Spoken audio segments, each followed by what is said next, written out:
এই যে বন্ধুরা, আজকে রান্না করছি কাংলা মাছ দিয়ে আলু বেগুন দিয়ে টমেটো দিয়ে একটা পাতলা ঝোল বানাবো। এই যে আলুটাকে সিদ্ধ করে রেখে দিয়েছি, আর এখানে আলু টমেটো একসঙ্গে ভেজে তারপর এই যে মাছের ঝোলটা বানাবো। ঠিক আছে।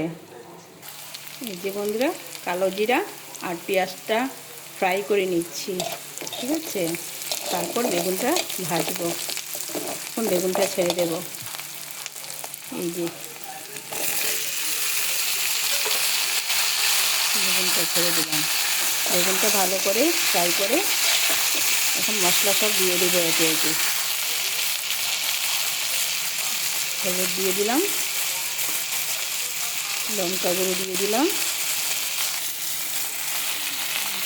জিরা একসঙ্গে দিয়ে দিলাম, আর লাস্ট নুনটা দিয়ে দিলাম স্বাদ মতো, যে যেমন খাও। ঠিক আছে, এটাকে ভালো করে কষাতে হবে। বেগুন আর টমেটো মশলা দিয়ে সব কিছু দিয়ে দিয়েছি, ভালো করে কষিয়ে তারপর আলুটা দিয়ে দেবো। আলুটা তো সিদ্ধ করা আছে, তার জন্য একটুখানি ঝোল দিয়ে দিলাম।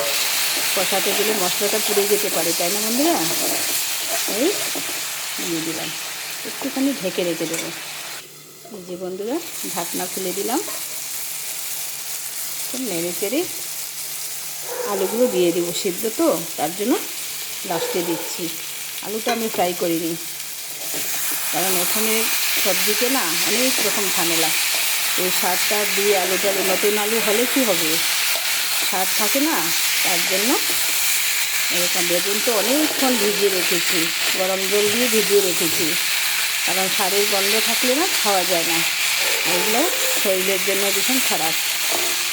তাই তো মানুষের অসুখ বিসুখ সব কিছু বেরিয়ে চলছে, তাই না বন্ধুরা? ভালো করে ফ্রাই হয়ে গেলে গরম জল রেডি করে নিয়ে নিয়েছি। হয়ে গেছে আমার ফ্রাই। এখন আমি জল দিয়ে দেব। খুব একটা জল দেবো না, গায়ে মাখা করেই বানাবো। একটু তো জল টানবে, তাই না?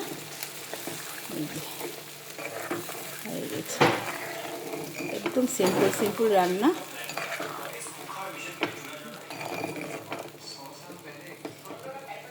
ঢেকে রেখে দেবো, ঢাকনা দিয়ে ঢেকে রেখে দেবো।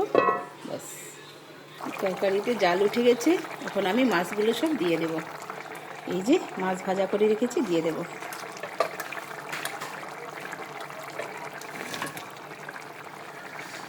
দিয়ে দিলাম, ব্যাস। পুরো রান্নাটা দেখাতে গেলে বন্ধুরা অনেক দেরি হয়ে যায়, তাই না? ভিডিওটা অনেক বড় হয়ে যায়, তার জন্য ধনেপাতা দেবো আর নামাবো। আর তোমাদের সঙ্গে এখানেই শেষ করে দিলাম। Bye bye.